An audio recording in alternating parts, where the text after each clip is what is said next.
Hey guys, today I'm going to show you how to repair a garden hose. So if you had a hose that's been chopped off, or maybe you just never had the end to it, or it's got a leak near the end and you just want to replace the end, it's pretty simple. So first, all you do is you take your hose and you want to have a straight end on it. So right now this is a bit of an angle.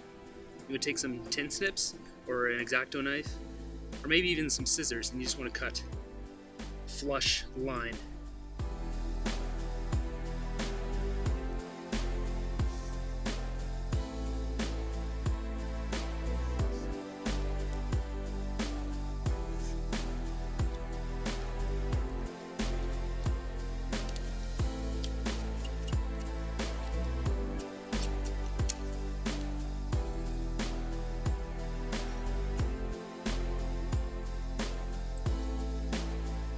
So once you've got a flush end, it's pretty well straight, then you're going to want to get one of these, which is a repair kit, and you're going to need to know the piece that the size you'll need to go in there. So what you want to do is actually cut off a piece like this and take it to the hardware store, and then they can match up which one will fit perfectly. Now if you know the size, you can actually just order online, and I'll leave a link in the description for where you can get these. And basically these just come with the insert plus a little crimp, and then you'll just need to bolt that on there, and then it'll be good to go.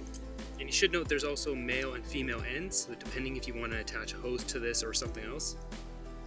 And then you simply just put it in there, like that, and then I'm going to put this over top.